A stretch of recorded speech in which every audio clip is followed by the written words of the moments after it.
Hey folks, this is Jason Lewis, the producer of the From the Shadows podcast. I just want to remind you about our website, FromTheShadowsPodcast.com. We have a Facebook page. We would appreciate it if you like and follow. Also, join our discussion group on Facebook called After the Shadows. We have a Twitter feed. Please follow us on Twitter.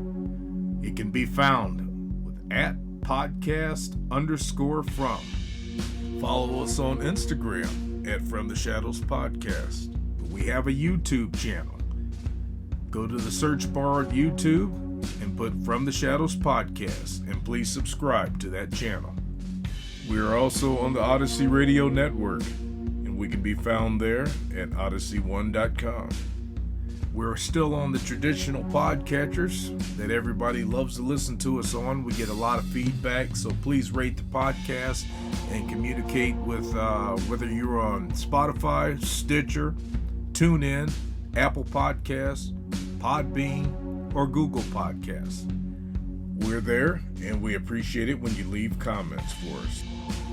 We also have a Patreon page. It can be found at www.patreon.com/FromTheShadows. You can receive books, stickers, coffee mugs, and special content just for our Patreon subscribers.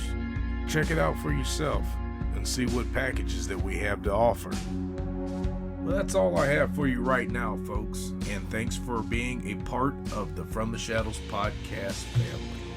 So with that being said, let's get this episode started.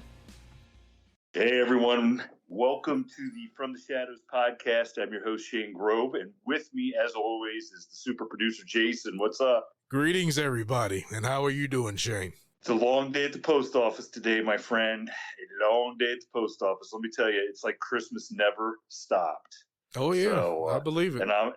But except nobody's leaving me any cookies or gift cards for Panera Bread or anything like that. So I'm not feeling the love like I usually do at Christmas.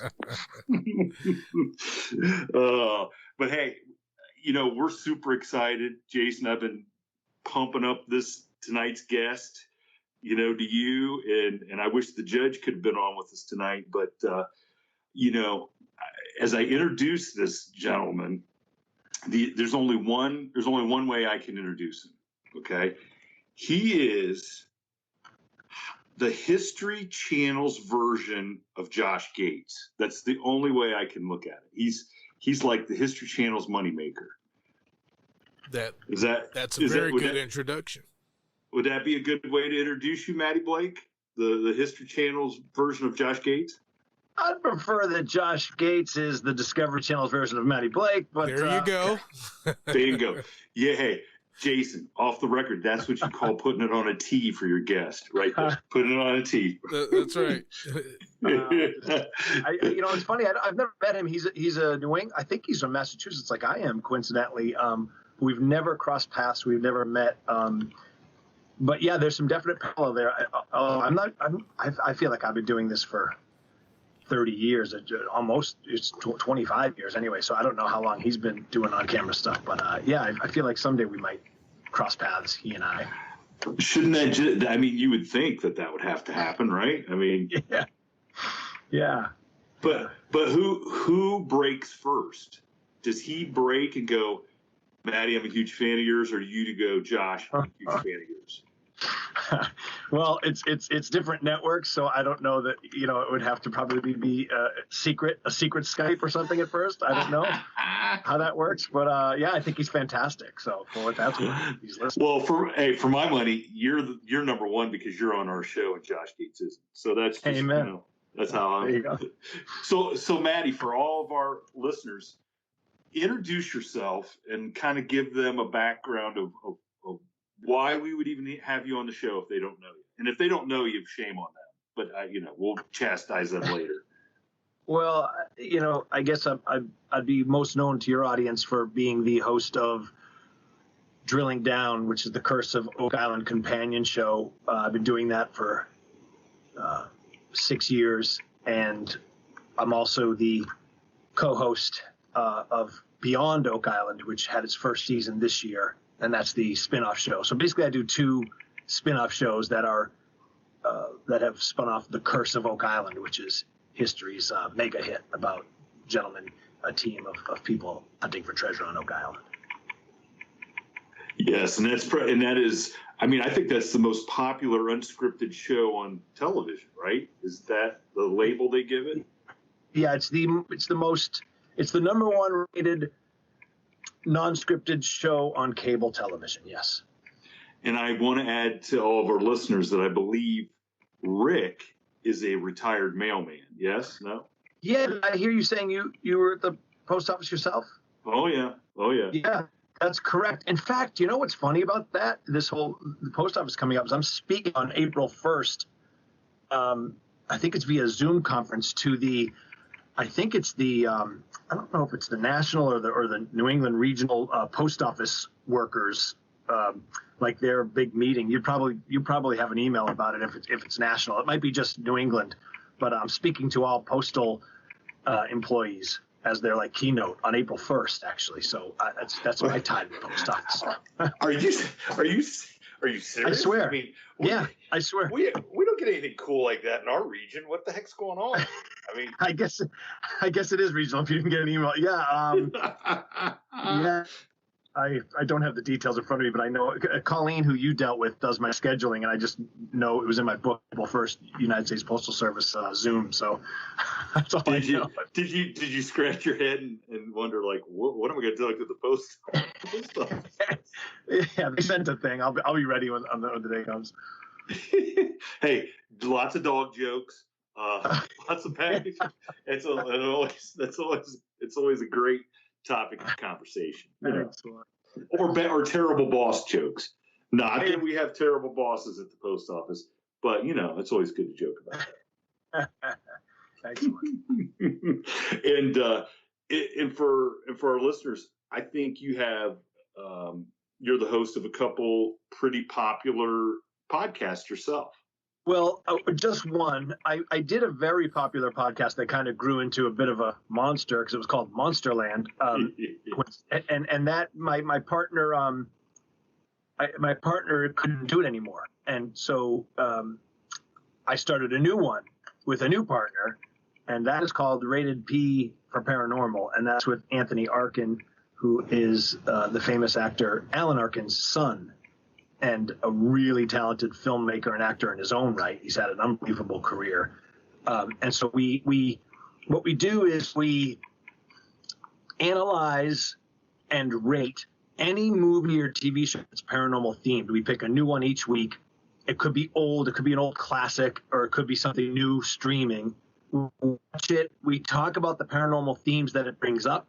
We grade it, basically, we rate it on how well it portrays that aspect of the paranormal. We'll talk about cases that are related to it, perhaps. And then in the second half of the podcast, we rate it. We review it just like film reviewers would. Its merits on it, how it stands as a film itself. And then we decided by the end, does it get a rated P for paranormal, or do we give it a P for pass? No, thank you. And it's become really, it's taking off. There are a lot of podcasts that do like horror film reviews, and there are a lot of paranormal podcasts, but I haven't found any that do specifically paranormal themed films, especially from two people who work in the business like Tony and I do. So I think it's kind of unique and it's fun, and we just love it. It's a labor of love, and love it. In doing my due diligence and a little homework for, because I got to admit, I knew about Monsterland. I hadn't got a chance to actually go listen to a bunch of those episodes. And in fact, I went back and I listened to the one you guys did with Ron Moorhead. Yeah. And which blows my mind. Any of our listeners that want to really dig into a different kind of side of Bigfoot, I mean, listen to Ron Moorhead talk about the whole physics sort of thing. I mean, it's fascinating. It really is. And anybody that has never heard the Sierra sounds, I mean, that stuff right there is crazy. I mean, that's so crazy to just imagine that there's things out there that we don't really know communicating like that. Because if you think that's just gibberish, you're mistaken. There's no way that's a language being spoken. Yeah.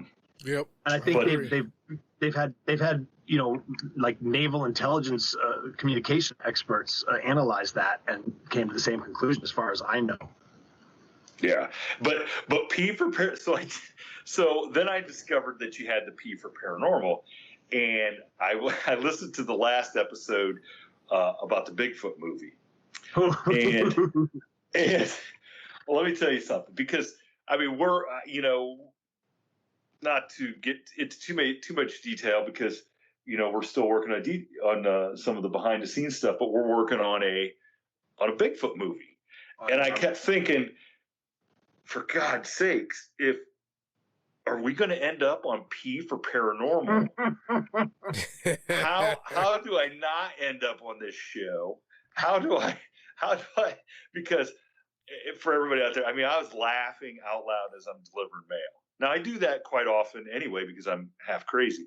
But, but I mean, you guys, I mean, if people want to really have some fun and maybe be saved from a bad movie, or maybe hear about a movie that's actually better than the title or subject matter suggests, go check out P for Paranormal. You will not be disappointed. It is hilarious. You guys are a great team, for sure. Thank you so much. That means a lot. Yeah, we love it. I would say this about that. In fact, this episode that we just did this week, which will drop, the next 24 hours or so, we keep saying, like, we both work in the industry. We know, matter of fact, a lot of the films we've done, we actually know people who are in these films and have worked with these people. So we're very careful not to just, like, we're not snarky reviewers. We just, like, destroy things. We're constantly tripping over each other to apologize and to qualify and to say, look, we appreciate what it takes to make a film. We love the effort, that, this and that.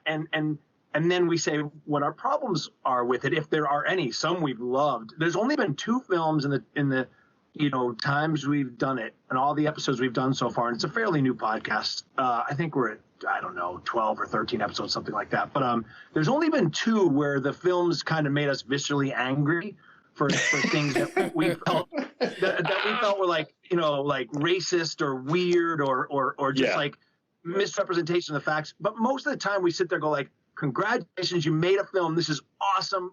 Great job. But here's what we think you could, here's where it went wrong maybe. So I think even if you were on Rated P for Paranormal, you'd be very happy with whatever we said about it. I really do, because look, we appreciate what it takes to make a film. And anyone who makes a Bigfoot film, let me say this, I applaud, because there's not enough of them. There's not enough good attempts. And just talking to you in the short time I've been talking to you, I could tell that you're intelligent and you'd at least give it a really sincere effort. Yeah, and that is the one thing that either the production company and the people we're working with, that is the key. Is we felt like so many attempts at Bigfoot have failed because either the storyline was not good and the creature was pretty good, or the creature was terrible and the storyline was good. Right.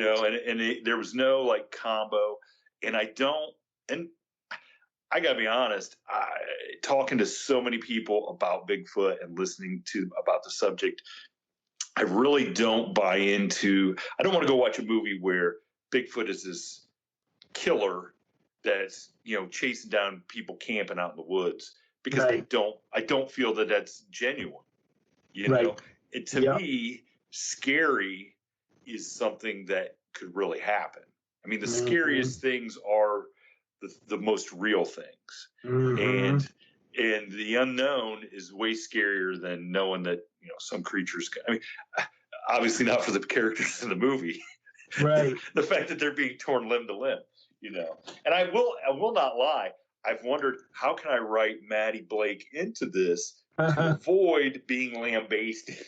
Yeah, Tony and I are both complete shills and whores for roles. So we will gladly give you a positive review for a role. I'll just say public. Listen, I will gladly remember that, and when I take my meeting tomorrow to follow up, I'll make sure to mention that. There's a really interesting Bigfoot movie that I saw a couple of years ago called, I don't know if you've seen it in your research, it's called The Man Who Killed Hitler and the Bigfoot. Yes, and that was the one. That's the particular one where the story was the most intriguing. Incredible. But the creature was terrible. Well, it was. I wouldn't say it was terrible to me. I think it was a different interpretation. He wanted to. Well, we could do a whole podcast on what he was trying to do with that film. But my point in bringing it up is, at the very least, it was a character-driven, interesting attempt to tell the Bigfoot story in a new way. And he also definitely looked at the ramifications of if you were to try to hunt or kill a creature like that, what that means. And I hadn't really seen anyone attempt that.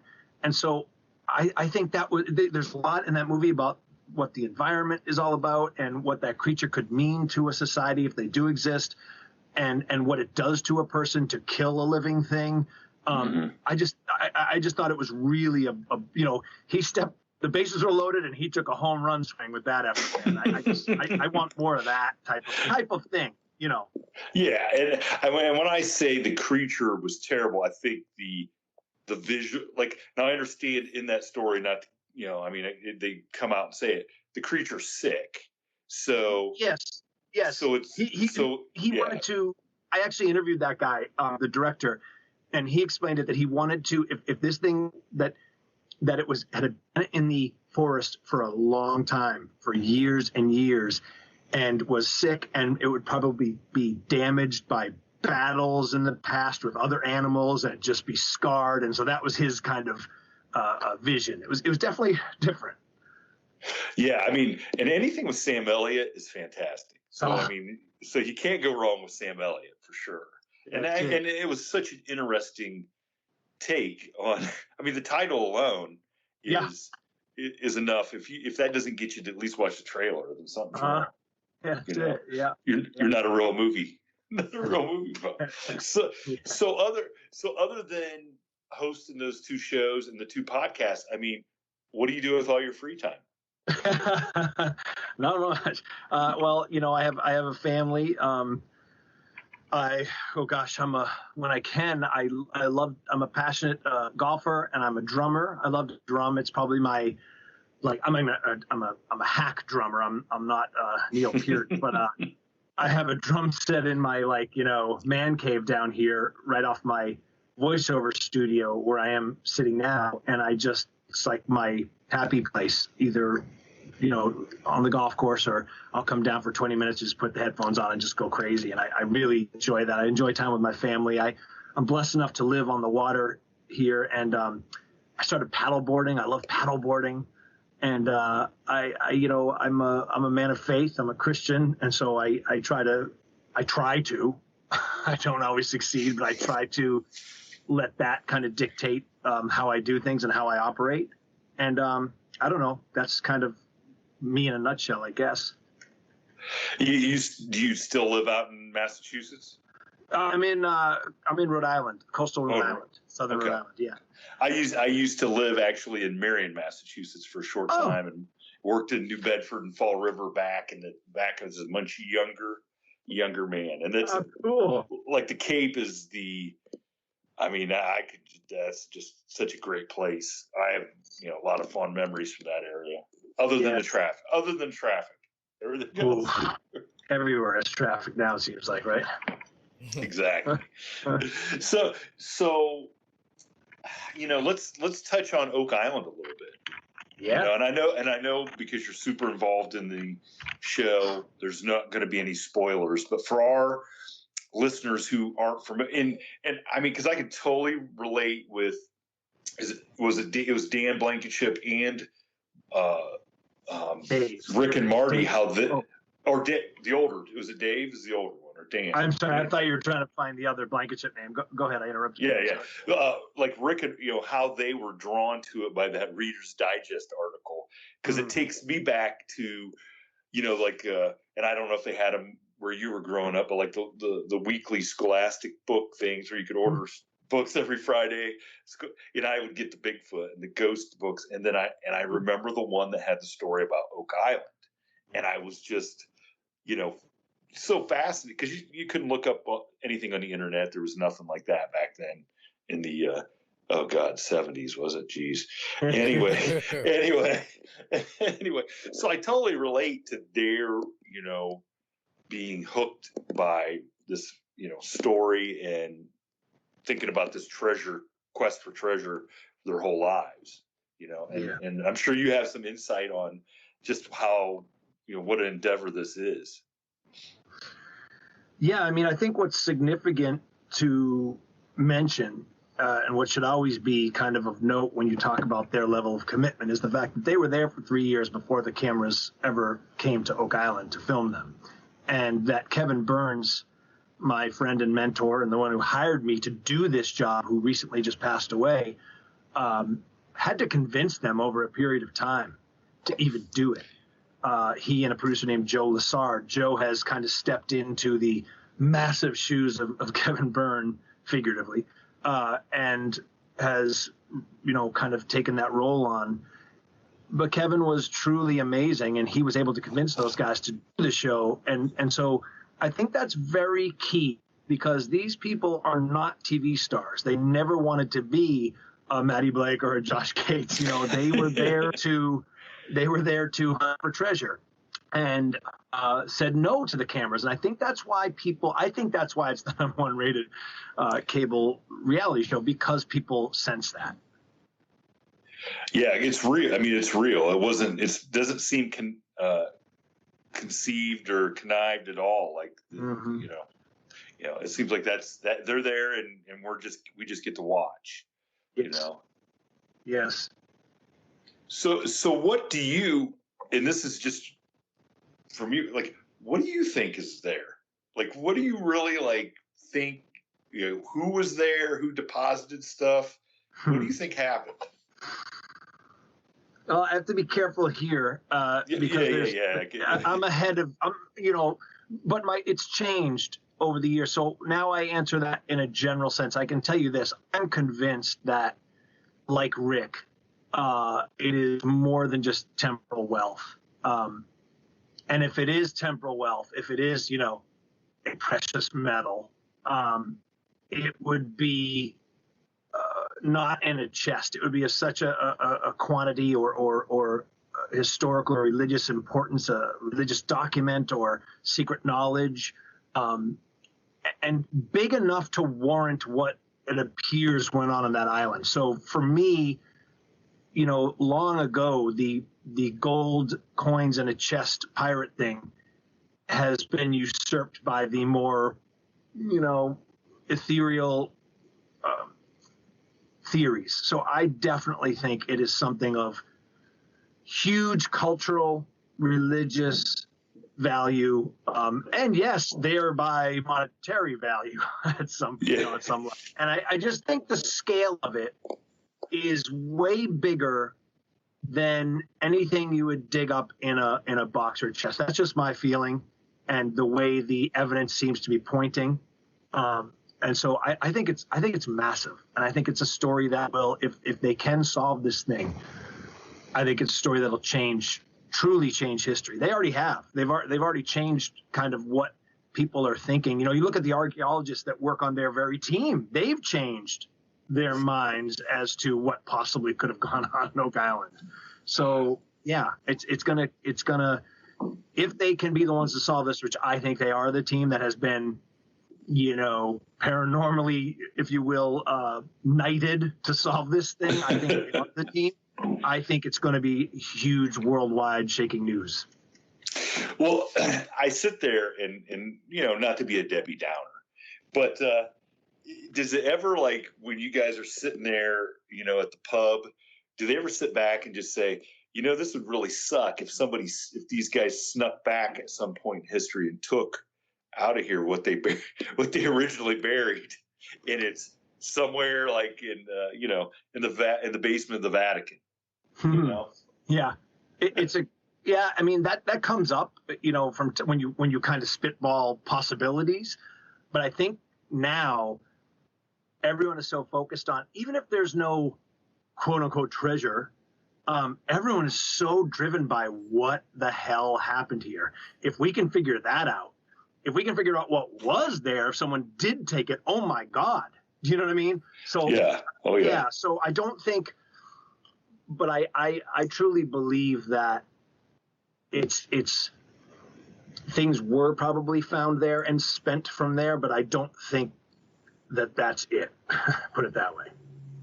Yeah, I understand what you're saying. Because I think once somebody deposited something there, it was probably became a bank of, so to speak, of many people depositing things because it was a great hiding place and it was convenient. It appears to be a convenient place to get to. It's a great point. And think of it like this. We always say, like, well, you know, it was pre-Twitter, pre-internet, how they know, but not really, because if your job was maritime travel way back then, 700 years ago, or maybe more, as we know, Vikings might have come over, well, we think they did now, to North America. Yeah, absolutely. There's evidence that they did. So if that's your job, if that's your gig, you live on the ocean. We know pirates did it. They basically had a seafaring Twitter, if you will, where they exchanged information. They pull up next to each other and say, "Arr, go over there."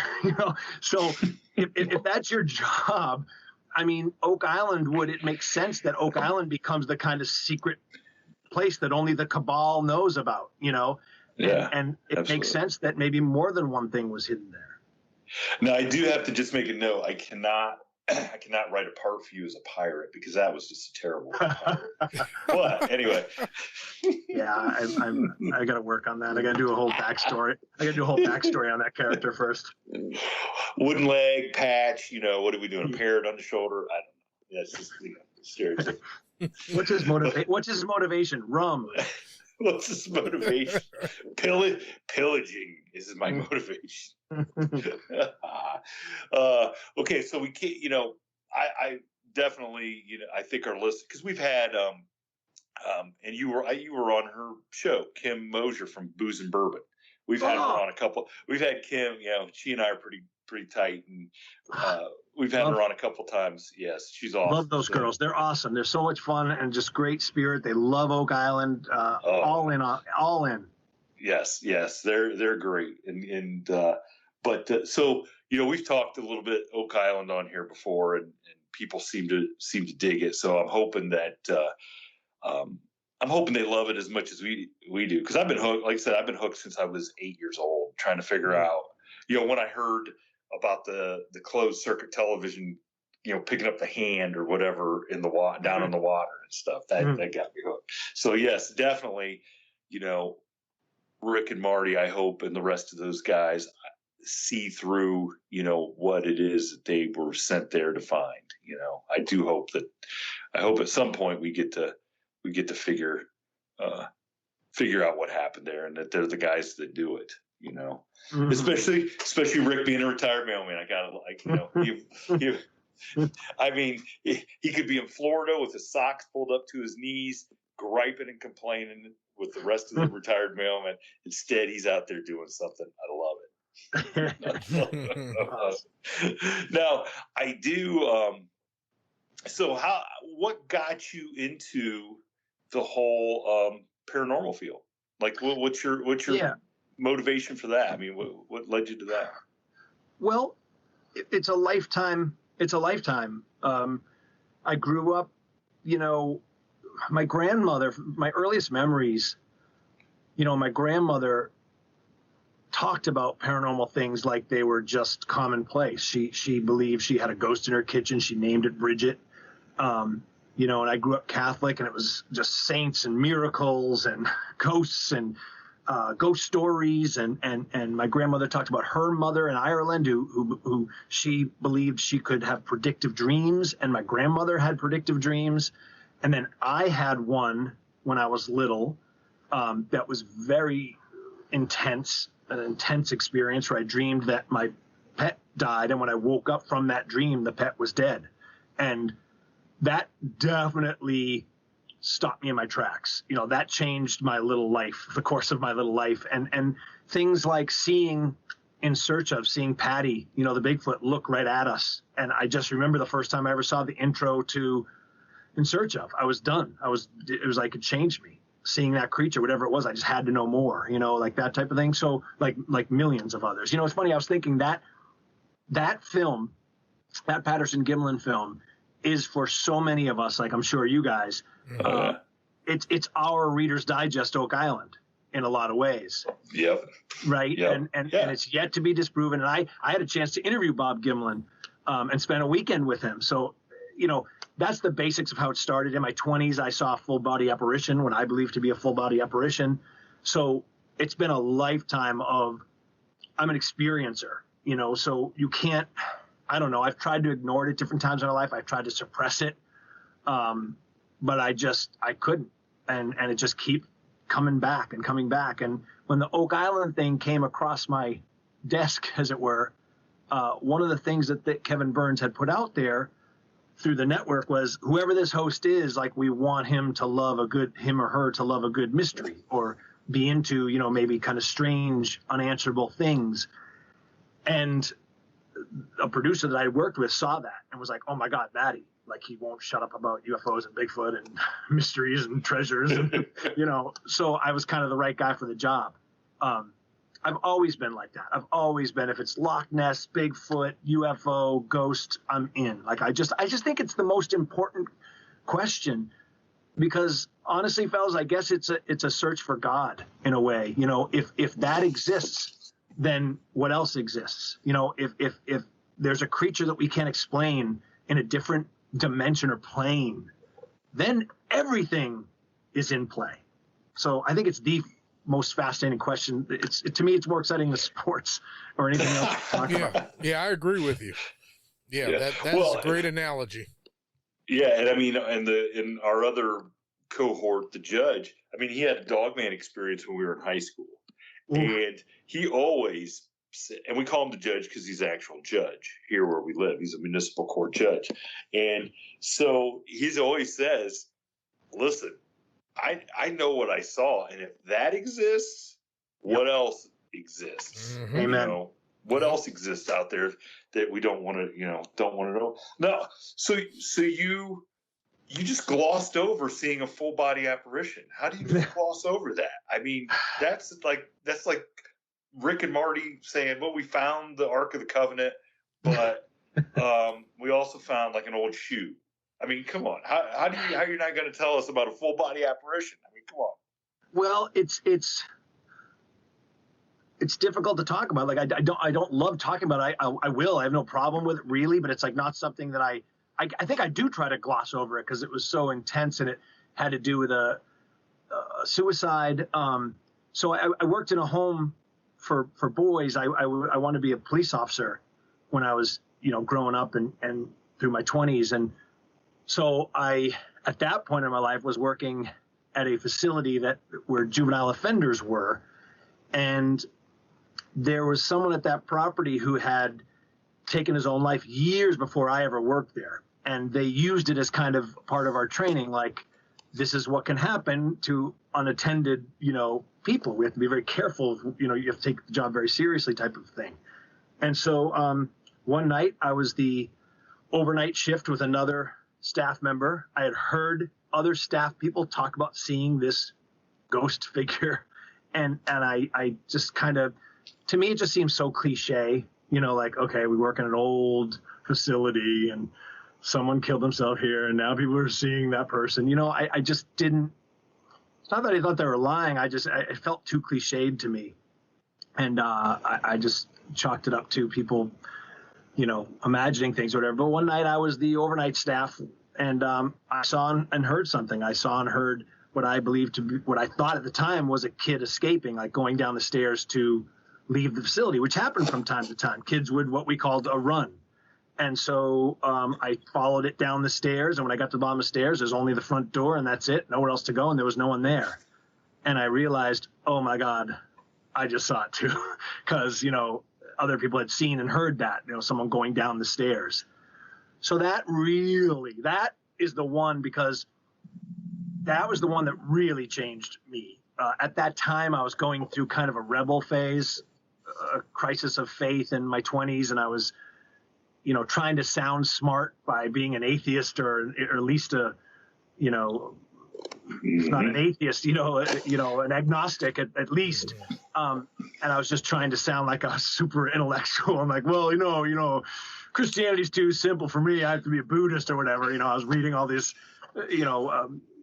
different religions, and I was called myself a Taoist at one point. I was just trying to be something I wasn't, I think. And when that happened, it just, that level of fear really does something to you.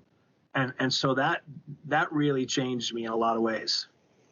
That's kind of fun. I mean, funny and not like a hilarious way, but it's funny how when you are at those points in your life where you do have some inner turmoil, how, whatever we want to believe in, the higher power decides to send you a little reminder that you don't know as much as you think you know, and there's somebody else in charge, and, kind of wake you up a little bit, Just well a little said. something to snap you right back on track. Well said. And the maddening part is, it wasn't the last time, like in my life, where, faith is doubt in a lot of ways. Faith comes and goes, it ebbs and flows, because constant unquestioning faith is really more like fanaticism. I've heard people make the equation, the analogy before that, courage is no more the absence of fear than faith is the absence of doubt. If you're just courageous with no fear and just running into burning buildings with no fear, that's more maybe crazy than brave, right? I was going to say it's kind of stupid. Right. So the truly brave have the fear and move forward anyway. And I think faith is like that. And I've actually been touched by the other side here and there. I've had these type of experience, and still a few years goes by and I'm questioning, and my faith wanes, and I hit rock bottom spiritually and emotionally again. And I start to think, well, maybe I made those things up. Maybe I didn't see that. And then I have to be forced into the situation. So it's like, I don't know if you ever get there. I would say this, my faith now is really a mature faith. I make the analogy sometimes in my mind's eye, and I hope this isn't getting too deep, but like, I think the faith of my youth needed big ornate miracles and huge churches, and now I kind of see it as like a simple wooden room, and it's based on solid ground, and it's more consistent. Maybe it's less flashy, but it's more consistent. Yeah, that's good. I mean, that's a great way to look at it, because there's nothing. I mean, even though the world's full of wonder and excitement and stuff, it's really, what grounds you is what brings you closer to whatever it is your faith is, Yeah. Because that's it in its simplest form. At the end of the day, it's just you and whatever, it's not some big lights on a marquee and whatever. It's just a simple you and your creator, and that's it. Yeah. In its simplest form. And now that everybody is weeping, and so going from that, did that lead you to like want to go? I mean, so you talk about monsters on your old podcast. Yeah. Were you a researcher? Were you, did you go out and actively investigate stuff to try to discover things cryptid wise? Yes. That podcast actually kind of made me into that a little bit. That started that journey of instead of just being a paranormal enthusiast, I kind of started becoming a paranormal, I wouldn't say investigator because it wasn't consistent enough, but certainly I did field stuff and I interviewed a lot of people. I almost became an advocate, I would say. I think that's probably the best description of my role now, is a paranormal advocate, because as an experiencer and with a little bit of a platform that I have, as much as I can, I always advocate for witnesses and for anyone who believes they saw something. I don't ridicule that. I don't take myself seriously, but I take the subject seriously. And so I think that's a good kind of lane for me to be in, like a paranormal advocate. It's an interesting way to, it's an interesting way to put that. It's like when people do, I'll give you an example of where I feel like that fits me. I've said this on, some fairly big platforms. When people do the whole Bigfoot thing, oh, Bigfoot, I'm like, okay, we live in a time of like cancel culture, right? And everybody is so wary of offending other groups. And yet you can do a Bigfoot story on the news and go, oh, those wacky Bigfoot hunters with their camo hats and their crazy theories about Bigfoot. I'm like, hold on. What about Native American culture? Because when you do that and you play the wacky music, you are kind of slapping them in the face, because there's generations of Native Americans that firmly believe their ancestors dealt with these forest people, as Bob Gimlin calls them. So that's kind of where I get my advocate back up, and I go, hold on, easy with the ridicule, And I've also had guys who cried in front of me, guys here in Massachusetts, where we did the podcast, that old podcast, and I interviewed them like off the record, and they'll tear up telling and these are tough, New England hardy guys who don't lie. And, when I hear that type of witness testimony, I'm sorry. I think it's incredible. Oh yeah. You don't. And because we don't get too, there's people in our community who obviously know us and ask us about, and I've not gotten any real crap, for lack of a better term, from people around here to say, did you feel kind of, I'll tell you, the only person that gives us crap is the judge's brother, because the judge's brother is also a judge. He's like, you want people to hear that you guys believe in Bigfoot and Dogman and you're a judge? Wow. He's like, that's exactly why we want people to hear it, because we want people to understand that this stuff, whatever is going on, is really happening. And there's people out there that don't feel like they can talk about it because they are going to get ridiculed. Right. And we had a lady on from here in Ohio who had suppressed and not talked about a Dogman experience in Southern, when she was it was like since 1972, and had three other friends with her, and the one friend that's still alive denies it happened. He won't talk to her about it. He was like, I don't. So she had nobody to talk to. Discovered us, came on, and she's just like, you know what? I've reached an age where if me telling my story gets somebody else to tell their story, I'm fine with it. Other people can make fun of me, but I've lived with this for that long, right. And I shouldn't have had to. I shouldn't have had to live with it for that. That's it. And the more people that can come forward, like the judge and like you guys and like me, who, it's changing. Like the whole Tic Tac UFO thing, I've noticed that has changed a lot. Like, you're not the pariah you used to be at a party if you believe in this stuff. In fact, a lot of my friends that ridiculed me for being into this for years, when that story broke, they started saying to me, like, so what's going on? The government thinks there's UFOs? What's going on, Matty? And I'm like, what my answer to them is? Go look it up yourself, because I've been trying to tell you for 25 years. That's right. That this is real. Right? Isn't that? And I did hear you, I heard you guys talk about that with Ron Moorhead episode, sort of that whole thing.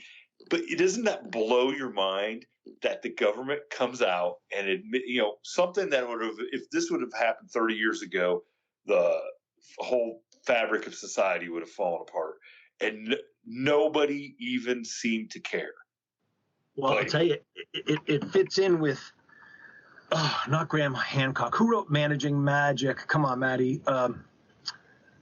We don't. I'm sorry. I'm drawing a blank. I'll think of his name as I'm telling the story. But he wrote Managing Magic. He's huge. I'm just drawing a blank. I'm sorry. But his theory was that, over time, they have leaked certain things to us through media and through film and music and television, so that when the long, slow disclosure starts to happen, we aren't running into the streets tearing our hair out. We kind of go like, oh yeah, that makes sense. That's how it happens.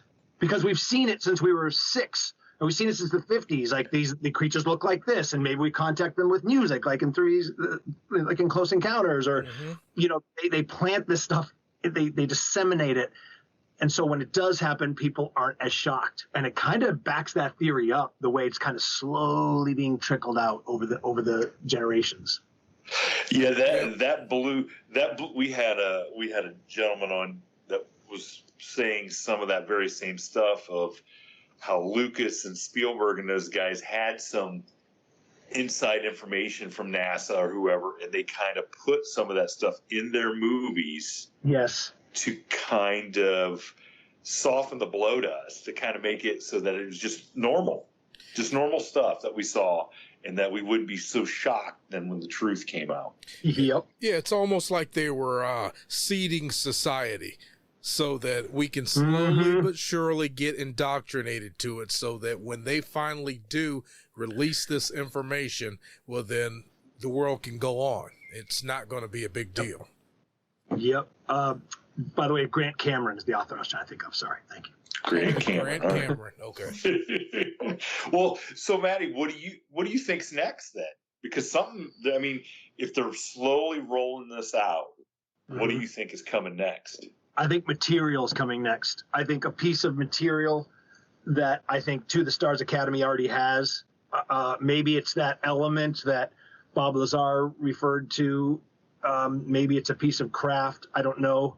But I feel like maybe it's a piece from Roswell. I don't know, but I feel like it's going to be a I think we need, because pictures you can just debunk even if they're real. How do you prove that it wasn't doctored with the technology we have? But a piece of material that independent scientists can actually analyze and tear apart or try to tear apart, right, and it's not from this world, that becomes then undeniable proof. Well, yeah, you go back to pictures or video. People still say Patty's fake, and right. How do you say that? I mean, how do you say that's fake? I mean, let me tell you something. Can I tell you a quick story about that? Real quick? Yeah, go ahead. I spent the weekend with Bob Gimlin on his birthday a couple of years ago at a Bigfoot conference, and I got to interview him, and we had a birthday party for him, and we had a couple cocktails at night, and we're at a table, and I just said, I leaned in, as a three of us, and I just said, it was real. Well, I said something to that effect, like, I don't think you're capable of being in on a lie, but I'm sure a million people have done this to him, just between you and me, and this man looked me in the eyes and he said, if there was a hoax, I didn't know nothing about it. And he was just oozing sincerity. And I'm like, all right, at the very least, I believe that, and then you get into the creature and all that and the science of it and the musculature. To me, it's pretty undeniable proof. But to your point, the fact that people can still say, well, it could have been done this way and this way and this way, they'll just never until you have one. And then even then people will say the government is faking it, or whatever. I don't know. People, hate is going to hate, as I say. Yep, you're right. But hey, back to the Bigfoot movie. There's not really even that good of Bigfoot suits now for movies because it would cost so much money that it couldn't afford to make the movie.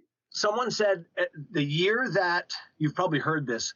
Yeah. The year that film was made, Patterson Gimlin, the cutting edge technology in Hollywood was Planet of the Apes. Exactly. That was the top of the line that we had. And go look at those costumes and look at Patty, and you tell me that it was a Hollywood special effects or two guys in the woods who want to pull one over on us. Please. Yeah, because I'm not buying that those are real apes in the Planet of the Apes. No. It was Paul Lind in a blonde suit. Please. Yeah. Ohio's own Paul Lind. Let's not forget. Planet of the Apes was very entertaining, but we know it wasn't real. I mean, it's not about that. Right. There was no musculature built into the interiors of those costumes. Put it that way. And then the way how it flexed when it tried to run, you can't reproduce that. I mean, that's real. Agreed. I can't even reproduce how my muscles flexed when I was 18 and tried to run. Well, that's just one of too many pizzas right there, my friend. I will not lie. I think it's interesting that Matty, that you think that maybe some material from a spaceship or something, like I would almost think they would just show us a recovered alien body, I mean, Yeah. or would that just be the also falling well, it's just faked. It's not. Well, I feel like they want to, if we're right, that they're slowly walking us down this path so that we don't freak out. I think material would be first. I think that the alien, admitting that we've been in communication with aliens for some time would be the very last thing in this long, slow process, if that's what's happening. I never thought that we would get closer to really knowing the truth about UFOs and aliens than before the Browns won a Super Bowl. But I do. I gotta say, we made it seems less likely. I know we make it good. So in your all your years of dealing with the paranormal and your experiences, what's the one thing that you have not got to experience that you'd really like to have happen? Like if you could, like your wish list of stuff that I would like to do. So I think my squatching days are pretty much over because I had an experience squatching that kind of frightened me to the point where. Oh no! Wait a second. You glossed over the squatching experience too. Well, I can make this very brief. I was at a Bigfoot conference. We went out squatching in the woods, and we had like a light anomaly experience. We saw orange orb. We saw two red, what looked like glowing eyes at about 8 feet through the thick brush in the middle of nowhere, and felt like we were being watched and tracked. And so that I was like, okay, I'm good with that, because to me that felt like a paranormal experience, not like that wasn't an undiscovered North American great ape in the woods. It felt to me paranormal, like almost like haunted forest type of thing. So I think going deep into the woods at night, I'm okay with for now. And I don't want another apparition experience, anything like that. What would be really fun? I would love to go to Loch Ness and just be there. And the whole like Aleister Crowley thing, I'd like to see that, where that property was. And it's that always comes to mind when people ask me for kind of bucket list paranormal trips. I got to go to Loch Ness, and I will. Yeah, I would like to visit Loch Ness, but I would also love to see the Skinwalker Ranch. Oh, that would be the place right there. Prometheus show, yes. Yes. I'll tell you what, that the stuff that goes on there or seems to go on there, I'm not sure I have a strong enough innards. That place is a nexus for all kind of paranormal activity. So there's an executive producer that works on that show. Now he's become a brother to me. I've been working with him on OakIsland for 6 years. He also works on Skinwalker Ranch. Jason Shook, and he has been. I was just with him recently, working on something, and he was asked by someone who was in our group, like, "So you think there's something going on in Skinwalker?" He's like, "Yep." And he is not one of us. He is not one of us. Not that he's not a cynic or anything, but he just kind of, I think, is not like super into the paranormal or anything. And he's been kind of like, I can just tell you what I saw. And then he tells what they've seen. And he's like, something's going on there. Something is going on at Skinwalker. And that's compelling. Like, that's the most compelling witness. Yes, when you have a witness like right? that is a very compelling witness. Yes. Yes, because if we see something, we're all believers. My God, we do podcasts about it. Like, people are going to go like, okay, yeah, the wacky guys think there's something. But if you have someone who either doesn't believe or is agnostic and doesn't really even think about it or care that much, and they see something, that's compelling. Mm-hmm. Exactly. And then it's like, welcome to the club, Yeah. Yep. Well, they're still coming to grips with it. Probably they'll probably just sit there with an amazement look on their face, and they won't make any more comments after that. Right. I mean, look, it when we started our podcast, Jason had never experienced anything. Very true. And we had, we had all, me and the judge and had some experiences, and since have had some experiences, but we're always like to Jason, like, careful what you wish for, and he's like, oh, I just want to experience something. Then once something happens, it's like, wow, this is way different than what I even expected. Exactly. I had no clue. Yeah. I mean, he had something touch him on a ghost. Yeah. Yeah. In Kentucky. Yeah. I forget the date of that place. What was it? It was an old part of the building. It was like made in the 1700s. Yeah, it was an old theater. Yeah, it was what was it called? The Ross. I think it was the Roars Opera House. Yeah, that's it. The Roars Opera House. And yeah. He was like a kid in a candy store. Like, I got touched. Yeah, you can't really describe it, because there was something there, and which is not the sensation that you would think, like if a person had grabbed your arm or touched you on the thigh. It's like an energy source. It's like some kind of a force. It's like it's very difficult to describe because you've never experienced anything like it before. Wow. But it definitely was something. It was some type of force. It was something that I couldn't see it, but the EMF meters were going off, and some of the other instrumentation that they had, and they were able to track it, come right over by me and track it as it left and dissipated and left out of the theater.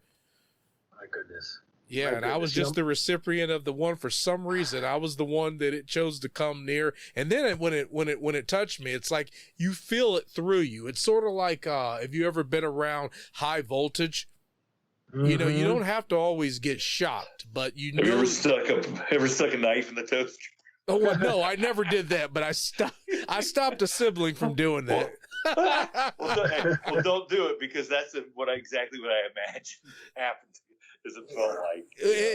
Okay, but it wasn't that it was painful. It was just a sensation of power that you really can't explain. It's not something that you can reproduce.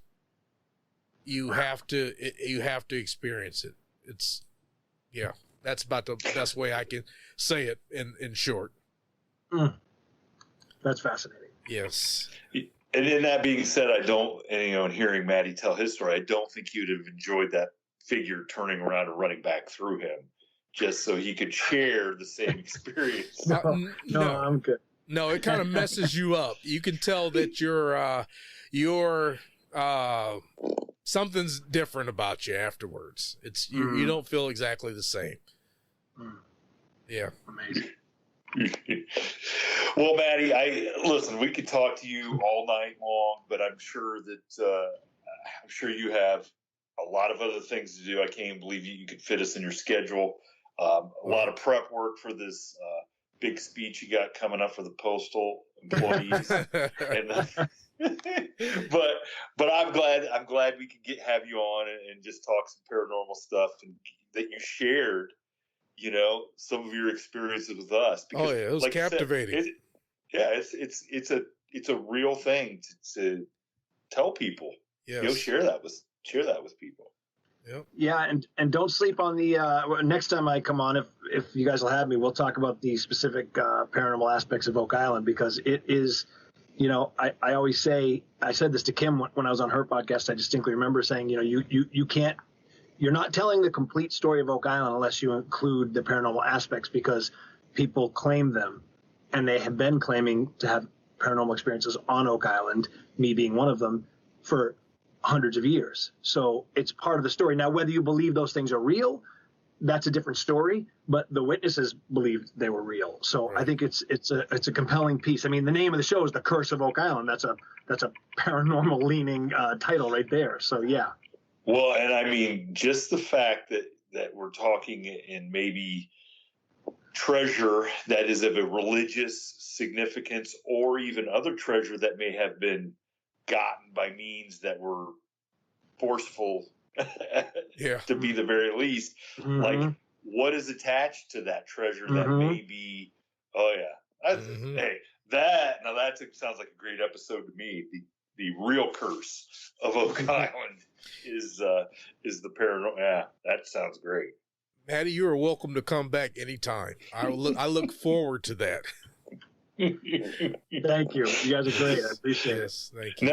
Now, do you want to tell our listeners like where they can, see you at next, and tell them where they can go find P is for Paranormal? Yeah, so my podcast, Rated P for Paranormal, is available everywhere you pod, Apple Podcasts, all the usual places. You can find me on social media at the Matty Blake, so 2 T's, at the Matty Blake. I have a Facebook fan page, Matty Blake fan page on Facebook, and I do sometimes, and I'm going to do it, if anyone's listening that's an Oak Island fan, as the season winds to an end here, as we record this heading into April, sometimes I do, right after the Oak Island episode, usually on nights where I have a special on, I will do a Facebook Live and answer questions, and those are big hits. People really seem to enjoy that. So follow me on Facebook on my fan page. And if you were a fan of Beyond Oak Island, the spin-off show that I did with Rick and Marty and Gary Drayton and others, I would be optimistic that there might be more of that to come. I know I'm very optimistic that there's more of that to come. So stay tuned. Any announcement to that end, I would put on my social media platforms. I have like at least 3 episodes on my DVR that I'm ready to binge watch those, because listen, if you can't get enough of Matty Blake or Gary Drayton. I mean, that dude is so cool. I mean, I just like to have him come dig around in the backyard just for the heck of it. Shane, I can see you sitting out there with a lawn chair and a hat on your head with some binoculars, just watching him too. I would say have a lawn chair and a couple pints ready if he's coming over. There you go. Well, Matty, thank you so much, and I hope all of our fans go check you out on all that stuff. And I definitely, the Rated P for Paranormal is fantastic, especially if you want to have a good time, because we're guys that like to have a good time, and so we wouldn't just steer you wrong if you listen to us. We don't want to have a bad reputation for not knowing what we're talking about. At least not when it comes to podcasts. Anything else, I can't guarantee. So. You guys are great. Thank you. Keep the faith. All right. Yep. Thank you. Thank you. All right. Have a good day. Bye. Bye. Thank you for tuning in to this week's episode of the From the Shadows podcast. Until next time, never shy away from the darkness or what may be lurking in the shadows. We are out.